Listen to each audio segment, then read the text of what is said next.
શું તમે ક્યારેય વિચાર્યું છે કે દુનિયાના એક ખૂણે થતો સમુદ્રનો તાપમાન ફેરફાર આખા વિશ્વના હવામાનને કેવી રીતે બદલી શકે છે? અલ નીનો અને લા નીના એવી કુદરતી ઘટનાઓ છે જે વૈશ્વિક તાપમાન, વરસાદ અને ચોમાસા પર સીધી અસર કરે છે. અલ નીનો અને લા નીના પ્રશાંત મહાસાગરમાં સર્જાતી કુદરતી હવામાન ઘટનાઓ છે, જે એન્સો એલ નીનો સાઉધર્ન ઓસિલેશન નામની વૈશ્વિક આબોહવા પ્રણાલીનો ભાગ છે અને સમગ્ર વિશ્વના હવામાન, વરસાદના પેટર્ન અને તાપમાન પર ઊંડી અસર કરે છે. આ પ્રણાલીમાં પ્રશાંત મહાસાગરના પૂર્વ અને પશ્ચિમ ભાગ વચ્ચે સમુદ્રની સપાટી, તાપમાન અને હવાના દબાણમાં થતા ફેરફારોના આધારે બે મુખ્ય સ્થિતિઓ સર્જાય છે: અલ નીનો અને લા નીના.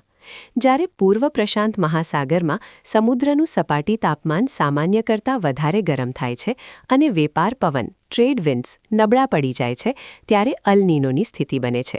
આ સમયે ગરમ પાણી વાતાવરણમાં વધુ ગરમી છોડે છે, જેના કારણે વૈશ્વિક તાપમાનમાં વધારો થાય છે. હવામાન વધુ ગરમ અને ભેજવાળું બને છે અને વૈશ્વિક સ્તરે હવામાનના માળખામાં ફેરફાર જોવા મળે છે.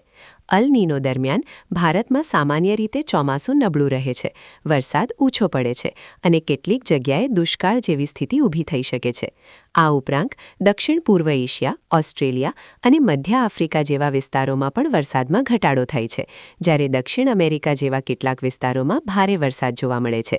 બીજી તરફ, જ્યારે પૂર્વ પ્રશાંત મહાસાગરમાં સમુદ્રનું પાણી સામાન્ય કરતાં ઠંડુ થઈ જાય છે અને વેપાર પવન મજબૂત બને છે, ત્યારે લા નીના સ્થિતિ સર્જાય છે. આ સ્થિતિમાં વૈશ્વિક તાપમાન થોડું ઘટે છે, હવામાન ઠંડુ રહે છે અને વરસાદના પેટર્નમાં વિપરીત ફેરફારો જોવા મળે છે. લા નીના દરમિયાન ભારતમાં ચોમાસું સામાન્ય રીતે મજબૂત બને છે અને વરસાદ વધુ પડે છે, જેના કારણે ખેતી માટે અનુકૂળ પરિસ્થિતિ સર્જાય છે. જોકે કેટલીક જગ્યાએ અતિવરસાદના કારણે પૂર જેવી સમસ્યાઓ પણ ઊભી થઈ શકે છે. અલ નીનો અને લા નીના માત્ર વરસાદ અને તાપમાન સુધી સીમિત નથી, પરંતુ તે વાવાઝોડાની સંખ્યા અને માર્ગ, સમુદ્રી જીવસૃષ્ટિ, કૃષિ ઉત્પાદન, ખોરાક સુરક્ષા અને વૈશ્વિક અર્થતંત્ર પર પણ અસર કરે છે. અલ નીનો દરમિયાન પેસિફિક જેટ સ્ટ્રીમના હવાના પ્રવાહોમાં ફેરફાર થાય છે, જેના કારણે કેટલાક પ્રદેશોમાં તોફાનો અને વાવાઝોડાની સંભાવના વધે છે, જ્યારે અન્ય વિસ્તારોમાં તે ઘટે છે. આ ઉપરાંત સમુદ્રના તાપમાનમાં ફેરફાર થવાથી માછલીઓ અને અન્ય દરિયાઈ જીવસૃષ્ટિ પર પણ અસર પડે છે, કારણ કે પોષક તત્વોનો પ્રવાહ બદલાઈ જાય છે. વિજ્ઞાનીઓના અભ્યાસ મુજબ અલ નીનો અને લા નીના ઘટનાઓ સામાન્ય રીતે દર 2 થી 7 વર્ષમાં સર્જાય છે અને લગભગ 9 થી 12 મહિના સુધી ચાલે છે, પરંતુ કેટલીકવાર તે વધુ લાંબી પણ હોઈ શકે છે. આ ઘટનાઓ હંમેશા એક પછી એક આવતી નથી.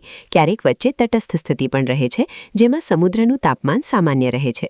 વૈશ્વિક આબોહવા પરિવર્તન અને માનવ સર્જિત પરિબળો પણ આ ઘટનાઓની તીવ્રતા અને અસરને વધારી શકે છે.